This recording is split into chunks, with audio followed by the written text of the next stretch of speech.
इस वीडियो के अंदर मैं एक्सप्लेन करने जा रही हूँ chapter 12 elasticity of class 10th science. और इस वीडियो के अंदर जो मैंने टॉपिक कवर किया है वो है resistors in parallel. Hello everyone, my name is Sarabjeet Kaur and welcome to my channel SK studies. Now let's proceed with the video. Resistors in parallel. Let us consider the arrangement of three resistors joined in parallel with the combination of a cell or a battery.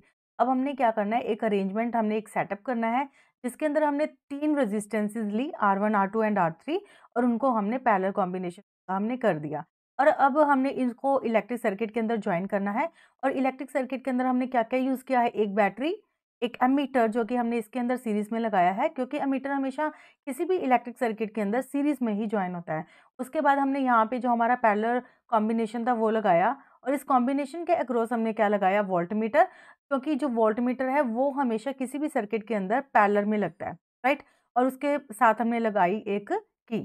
तो अब हमने इसमें करना क्या है कि it is observe that the total current I is equal to the sum of the separate currents through each branch of the combination I is equal to I1 plus I2 plus I3। अगर हम अभी diagram के अंदर देखते हैं तो अब देखो कि जब हमने स्विच को यहाँ से ऑन किया तो क्या होगा कि जो करंट है वो बैटरी के पॉजिटिव टर्मिनल से बाहर निकलेगा, इस तरह से बाहर आता हुआ वो इस सर्किट के अंदर एंटर करेगा। तो जब ये इस सर्किट के अंदर एंटर करेगा तो ये जो टोटल करंट यहाँ हमारा था यहाँ पे आई, वो जो हमारा करंट है वो तीन हिस्सों में डिवाइड हो जाएगा। एक इधर इधर हमारा करंट आ जाएगा ये I1, R2 के अक्रॉस हमारा करंट चला जाएगा I2 एंड R3 के अक्रॉस जो हमारा करंट की वैल्यू है वो क्या हो जाएगी I3। तो और उसके बाद जब ये सारा करंट I1 इसमें से, I2 R2 में से और I3 R3 में से ये पास आउट हो जाएगा और जब ये बाहर निकलेगा तो फिर से एक इसके अंदर हो जाएगा करंट I, राइट। अब ये जो टोटल करंट I है वो क्या है, तीनों करंट का कॉम्बिनेशन, मीन टू से I is equal to I1 plus I2 plus I3। ठीक है, तो यहाँ से हमारे पास ये आ जाता है ये equation I1 is equal to I1 plus I2 plus I3। Now let Rp be the equivalent resistance of the parallel combination of resistor. अब हमने मान लिया कि जो हमारे ये जो तीनों रेजिस्टेंसेस थे उनका जो पूरा कॉम्बिनेशन है उसकी इक्विवेलेंट रेजिस्टेंस हमने क्या ले ली, Rp। अब हमने क्या अप्लाई करना है, ओम्स लॉ। अब ओम्स लॉ हमारा होता क्या, ओम्स लॉ होता है हमारा I V is equal to I R, और I हमारा सॉरी R हमारी यहाँ पे क्या है, Rp, मतलब कि total resistance of the parallel combination. तो अब हमने क्या करना है, यहाँ से I की वैल्यू को निकाल लेना है। तो I की वैल्यू क्या आ जाएगी, V अपॉन Rp। ठीक है, अब ये जो हमारा ओम्स लॉ से हमने I की वैल्यू को निकाला है तो इसमें से हम इसी तरह से I1 I2 और I3 की वैल्यूज को निकाल लेंगे। मतलब कि ओम्स लॉ हमने इन तीनों रेजिस्टेंसेस के ऊपर भी लगाना है और यहाँ से हमने I1 की वैल्यू को कैलकुलेट करना है। तो I1 कितना आ जाएगा, V अपॉन R1, I2 कितना आ जाएगा, V upon R2 and I3 कितना आ जाएगा, V अपॉन R3।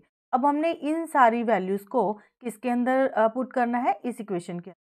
तो यहाँ से हमारे पास क्या आ जाएगा, I की जगह हमने पुट किया V upon Rp like this, which is equal to V upon R1 plus V upon R2 plus V upon R3, right. अब हम क्या करेंगे, इसमें से जो हमारा V है वो कॉमन आ रहा है तो अंदर क्या रह जाएगा, 1 upon R1 plus 1 upon R2 plus 1 upon R।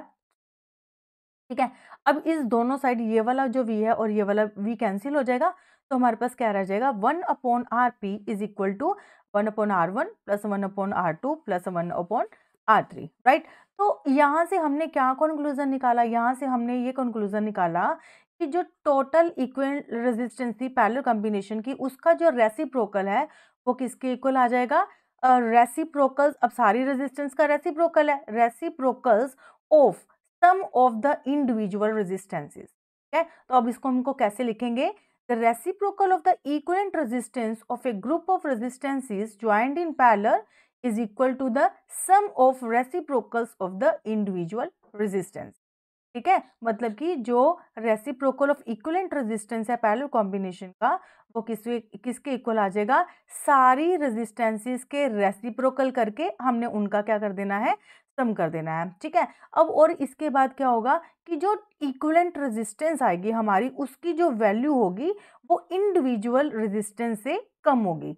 जैसे कि हमने पहले सीरीज कॉम्बिनेशन किया था उसके अंदर हमने देखा था कि जो इक्विवेलेंट रेजिस्टेंस होती है वो इंडिविजुअल रेजिस्टेंस से ज़्यादा होती है, बट इन दिस केस जो इक्विवेलेंट रेजिस्टेंस होगी पैरेलल कॉम्बिनेशन की वो इंडिविजुअल रेजिस्टेंसेस से क्या हो जाएगी, कम हो जाएगी। तो a parallel circuit divides the current through the electrical gadgets. अब ये जो पैरेलल सर्किट होता है वो क्या करता है कि जो करंट को डिवाइड कर देता है। जैसे कि हमने बहुत सारे कंपोनेंट्स को हमने पैरेलल सर्किट में लगाया, तो हर एक कंपोनेंट को जितने करंट की रिक्वायरमेंट है वो उसके अंदर चला जाएगा। मीन टू से ये जो पैरेलल सर्किट होता है वो करंट को डिवाइड कर देता है। The total resistance in A parallel circuit is decrease. अगर अब इसने करंट को डिवाइड कर दिया तो क्या होगा कि जो टोटल रेजिस्टेंस होएगी पैरेलल सर्किट की वो डिक्रीज कर जाएगी। वो तो हमने इसको कैलकुलेट करके भी देख लिया। तो this is helpful particularly when each gadget has different resistance and require different current to operate properly। अब कहते हैं ये जो पैरेलल कॉम्बिनेशन है ये उस टाइम पे यूजफुल होता है जब हमने बहुत सारे गैजेट्स, फॉर एग्जांपल जैसे हमने ये एक बल्ब है, हमारे पास एक हीटर है, हमारे पास एक ओवन है, क्या हमने इन सबको ऑपरेट करना है। तो इनको अगर अगर तो हम सीरीज में ऑपरेट करते हैं तो अब फिर क्या होगा, अगर इनमें से एक भी बर्न आउट हो जाता है तो हमारा दूसरा कोई भी कंपोनेंट वर्क नहीं करेगा, राइट। पर अगर ये तो था सीरीज की बात, पर अगर इन्हीं को हम पैरेलल में लगाते हैं लाइक दिस, ये हमने यहाँ पे बल्ब लगा दिया, ये हमने हीटर लगा दिया और यहाँ पे हमने क्या लगा दिया, ओवन, ठीक है। तो अब क्या होगा, जितना करंट की वैल्यू इसको बल्ब को चाहिए वो तो इधर चली जाएगी, जितनी हीटर को चाहिए वो इधर चली जाएगी, और जितनी ओवन को चाहिए वो जो करंट की वैल्यू है वो इधर चली जाएगी। जिसके कारण अगर अब इस केस में देखो, अगर कोई एक चीज़ बर्न भी हो जाती है, फॉर एग्जांपल ओवन बर्न हो जाता है या हीटर या बल्ब कुछ भी बर्न हो जाता है, पर बाकी सारे तो ऑपरेट करेंगे ना, तो ये इसकी एक एडवांटेज भी हो जाती है, ठीक है। तो ये पैरेलल कॉम्बिनेशन की एक एडवांटेज है। तो उस केस में ये बहुत ज़्यादा हेल्पफुल होता है जब हमने बहुत सारे कंपोनेंट को ऑपरेट करवाना होता है, ठीक है। तो this is all about parallel combination. तो होप आपको ये पहला जो कॉम्बिनेशन था वो आपको अच्छे से क्लियर हो गया होगा। इसके जो एडवांटेजेस हैं और जो मतलब कि इक्विवेलेंट रेजिस्टेंस किस तरह से हमने कैलकुलेट करनी है। तो फिर भी अगर आपको कोई क्वेरी है, कुछ क्लियर नहीं है, तो प्लीज़ आप मुझे कमेंट सेक्शन में ज़रूर लिख के बताइएगा। मैं आपकी क्वेरी को ज़रूर सॉल्व करूँगी। Thank you so much.